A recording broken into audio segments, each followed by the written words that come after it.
Fazilat tərbiyəsi ata-onadan başlandı namlı kitabның davamı huzuringizda. Mikrofon oldida Alinur Abla Saydar.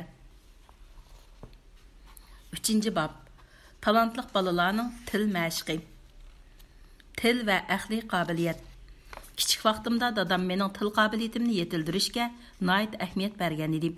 U o'zining Karl Vetterning tərbiyəsi namlı kitabida tilni baldır öyrəngan balaning əxli qabiliyyətimi odatdagi balalar qaragan yuqori bo'ladi deb aytgan edi. Dadamning bu qarshi men orqali isbotlangan bo'lsa-mu, biroq shu zamonda bu qarashni qo'llaydigan sistemalik nazariya va yetarlik amaliy misollarning kam bo'lishi sababidan izchil e'tiborga ilinmagan edi. 40 yildan keyin Myunxen universitetidagi tilshunos professor Mario bu vaqtlarning til iqtidori qarata cho'nqur tadqiqot olib borgan. U yosh ota-onalarga bu vaqtlarga doim gap qilib berish kerak. Ular gerçi atansining gapiga javob berolmasmi, lekin cho'qim inkos qaytara oladi deb taklif bergan. Mana bu amaliyotda bir xil fikr va hissiyot almashtirishdir. Bu xil fikr va hissiyot almashtirishni kunda oz deganda yarim soat olib berish kerak. Ota-onalar bu vaqtlarga ko'p gap qilib bersa, bu vaqtning aqliy qobiliyatini kuchaytirib, ularni texmi aqlli qig'il bo'ladi ekan. Professor Mario ilgari sharoit o'xshash bo'lgan 200 balani tajriba qilgan.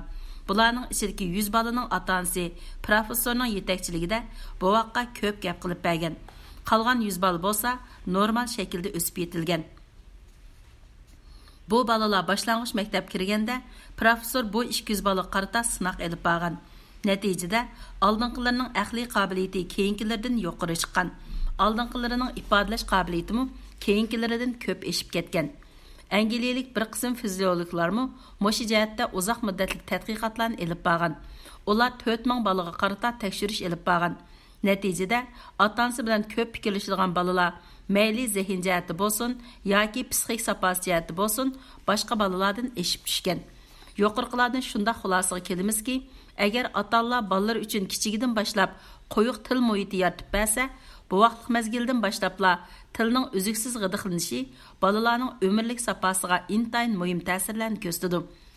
İnsanlarning hayvonlardan farqlanib turishdagi sabab insonlarning mukammal tilni egillaganligidir. Professor Xoyis ikkimiz qadimdan hozirgacha o'tgan talant egalari ustida tadqiqot olib bordik.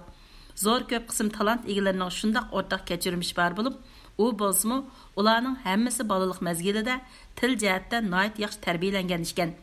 İlmiy tədqiqatlarının isbatlashicha 5 yoshdan kichik bolalarning til o'rganish iqtidori eng kuchli bo'ladi ekan.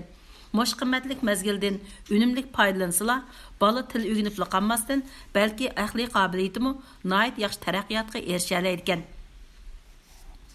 Mo'shu halqiliq mezgilni qo'ldan berib qo'yganda, ularning keyingi o'rganishi texmi ko'p to'sqinlik uchraydi ekan. Mening dadam 40 yil ilgarila mo'shunga o'xshib ketadigan qarashni o'ttirib qo'ygan edi. Biroq ko'p qism kishilarning qarshiligiga uchirgan. Tilni baldır o'rganishning ahamiyati balalarning tilining tez chiqishida emas, yana balalarning zehn taraqqiyotini ilgari surishdimi ifodalanganligini kishilar bugungi kunga kelganda ondan tushunib yetdi.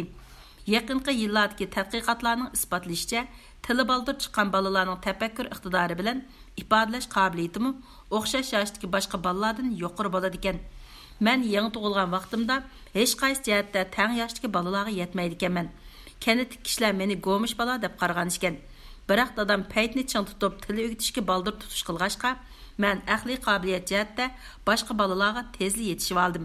Ham ulardan eshib ketdim. Til bizning bilim o'rganishdagi asosiy qurolimiz. Shunga balaning ming'isini cheniqtirishning eng yaxshi usuli til mashqini baldir boshlash. Buningda odatdagi mashqlik kifoya qilmaydi. Cho'qim mashq usuliga diqqat qilish kerak. Balaga ochiq talaffuz qilishni o'rgatishdan boshqa yana so'zlarning to'g'ri ma'nosini egiltish kerak. Dadam balalarga kamtik til va yerlik tillarni o'rgatishga qarshi edi. U ota-onalarning bolalarining xato anglarini tuzib turishini tashabbus qiladi. Chunki balalar bir xil o'zligidan o'rganish iqtidoriga ega bo'lib, bilib bilmayli o'z atrofidagi muhitning ta'siriga uchrab, mukammal bo'lmagan til va yerlik tillarni o'rganib oladi. U yana ota-onalar yaxshi bo'lgan til muhiti yaratib bera oladiganlar bo'lsa, balalar 2 yosh atrofida o'lchamlik, qiliplashgan tilni o'rganib oladiganligini ko'rsatib o'tadi. O'g'lim William tug'ilgan ash kundan boshlabla Margaret ikkimiz uning zerikmay gap qilib berdik. Bo'libmi Margaret Williamni ko'tarib mengib yurib, to'xtamay uni buni so'zlab beradi. Margaret ikkimizga shu narsa ayon ediki, balaning til qobiliyatini etish jarayonida onaning roli hammadan muhim. Chunki bola duch keladigan tunji kishilik munosabat ona balalik munosabatidir. Bu vaqtida onasining quchog'idan ayrilmagan bolalarning til qobiliyati ustun bo'ladi. Chunki bu vaqtni onasi ko'tarib turgan chaqda, bu vaqt onasi bilan o'xshash egizlikda bo'lib, onasining gaplarini yaqin ham udul turib anglay oladi. Buningdan boshqa, ona bovuqini ko'tarib, uningga muloyim, yaqimliq ovozda so'zlayotgan chaqda, bu vaqt illiq muhabbatni his qilib qolmay, balki yana onasining muzikadek go'zal intonatsiyasi bolaning keyingi til o'rganishi uchun nihoyat yaxshi asosni hozirlaydi.